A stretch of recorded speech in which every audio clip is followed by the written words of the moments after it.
नमस्कार साथियों, मैं हूं आपका मित्र आलोक कुमार श्रीवास्तव।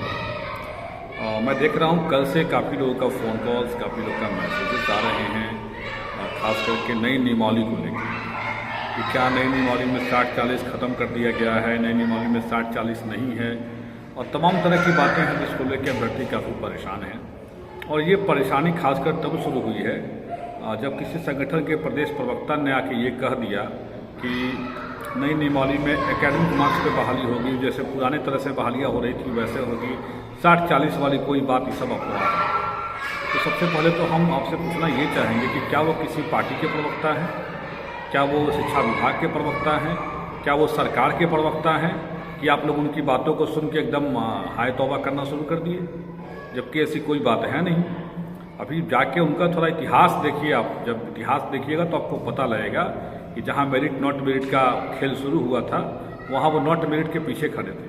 और मैंने पहले भी आपको बताया है कि बिहार के तमाम संगठन के जो उच्च अधिकारी समझ लीजिए या ऊंचे पद पर जो बैठे हुए व्यक्ति हैं वो कहीं ना कहीं नॉन मेरिट के सपोर्ट में रहते हैं। और कारण है कि वो STT परीक्षा में या तो उन्होंने खुद परीक्षा दिया, अच्छा स्कोर नहीं कर पाए, नॉन मेरिट में है, या फिर उनके कोई परिजन हैं जो परीक्षा दिए और वो नॉन मेरिट में है। तो यही एक कारण है कि वो लोग एकेडमिक मार्क्स को प्रमोट करना चाहते हैं, किसी तरह से चीज़ों को गुमराह करने के लिए। लेकिन मैं आपको 100% इन चीज़ों का आश्वस्त करता हूं कि इन चीज़ों को ध्यान देने की कोई ज़रूरत नहीं है। 60-40 की जहां तक बात है, वो 60-40 कभी भी रहेगा। और ये 60-40 क्यों हुआ था ये सबको पता है कि मेरिट नॉट मेरिट के विवाद के बाद सरकार ने एक बीच का रास्ता निकाला था कि STT को 60% वेटेज देने की बात कही गई थी, और इसी कारण से 60-40 की बातें आई थी। इसलिए तमाम तरह के लोग जो इस तरह का बयान दे रहे हैं उन पे आपको ध्यान देने की ज़रूरत नहीं है। ये वैसे लोग हैं जो लोग नॉट मेरिट को पोषक हैं, समर्थक हैं, और इनका कहना है कि एकेडमिक मार्क्स पे बहाली होनी चाहिए। ऐसे नॉन मेरिट से हमारा भी कोई दुश्मनी नहीं है, लेकिन हमने एक चीज़ हमेशा कहा है कि पहला हक मेरिट का है, वो सीटें मेरिट को दे दीजिए। जितनी ज़्यादा सीटें बढ़ेंगी उतना हमारे नॉन मेरिट के जो भाई हैं वो भी, उनका भी होगा।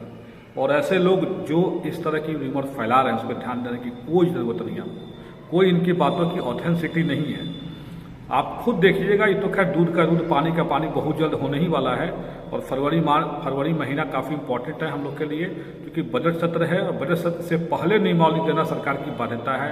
तमाम राजनीतिक दलों का सरकार के ऊपर दबाव है शिक्षक बहाली को लेके, और इस कारण से वो निश्चित रूप से पहले नियमावली तो जरूर देंगे। रहा बात छठे चरण की, तो छठे चरण की तो मैंने आपको बताया था कि छठा चरण हाई स्कूल का सेकेंड वीक ऑफ फरवरी में छठा चरण माध्यमिक उच्च माध्यमिक जो भी है आपका पटना नगर निगम, आरा, पटना जिला परिषद, तमाम जहां बाकी है छठा चरण हाई स्कूल +2 में, उनकी शुरू होने वाली है। और में भी पॉसिबिलिटी ये है, possibility is not the security, कि 10 फरवरी से उनका शुरू होगा। अभी ये कंफर्म नहीं है, बट नियर अबाउट डेट तारीख यही रहे कि 10 फरवरी के आसपास, कि 10 फरवरी से उनका शुरू होगा। इसलिए इन चीज़ों को ध्यान देने की जरूरत नहीं है आपको। एक और चर्चा हुआ कि क्या कुछ साथी हमारे सचिवालय गए थे कि क्या प्राइमरी का अलग होगा रेशियो, हाई स्कूल का अलग होगा रेशियो।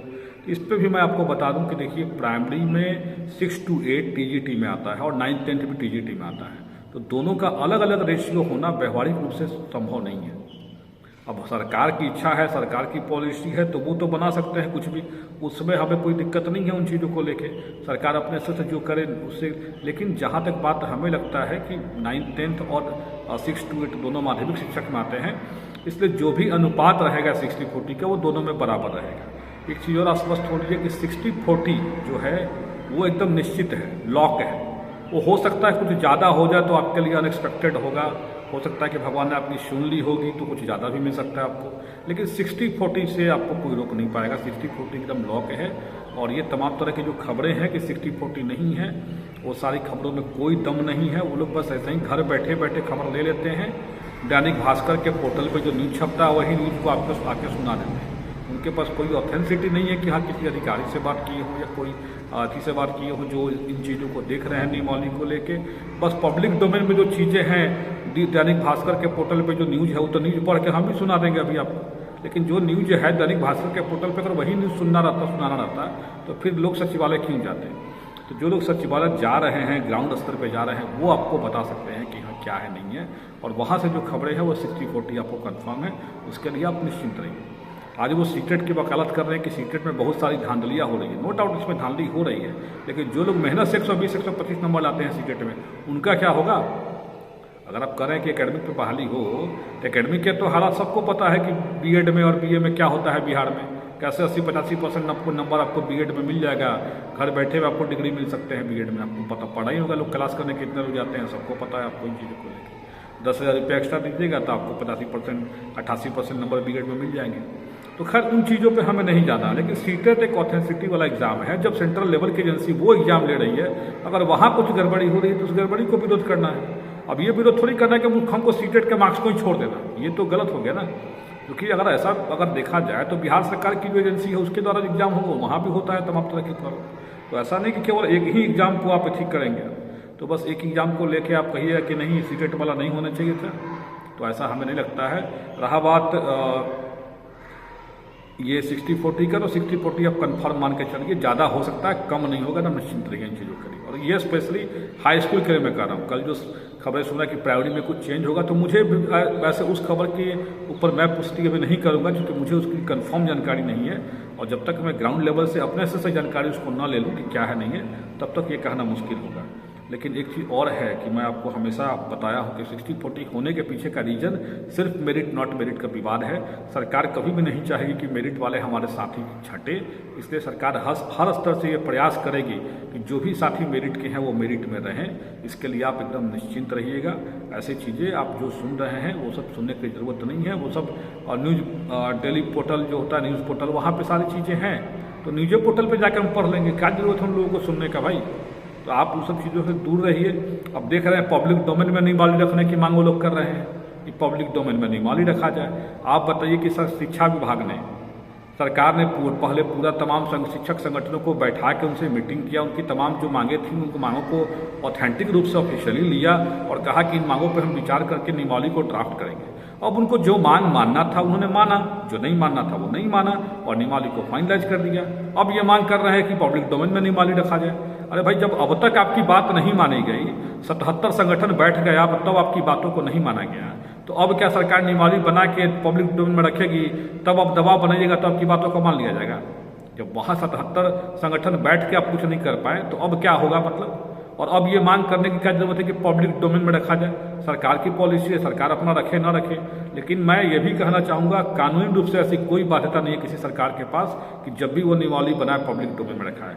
हाई कोर्ट ने कुछ खास परिस्थितियों में उस आदेश को दिया है, क्योंकि उसमें प्रधानाध्यापक के अनुभव की बाध्यता की बात थी और तमाम लोग उससे वंचित हो रहे थे। उन चीज़ों को लेकर हाई कोर्ट ने कहा कि इसको पब्लिक डोमेन में रखिए। ऐसा नहीं कि हाई कोर्ट ने ये कहा हो कि भविष्य में कोई भी नियमावली बने तो उसको पब्लिक डोमेन में रखिए। क्या 2006 की नियमावली पब्लिक डोमेन में रखी गई थी? क्या 2012 की नियमावली पब्लिक डोमेन में रखी गई थी? क्या 2020 की नियमावली पब्लिक डोमेन में रखी गई थी?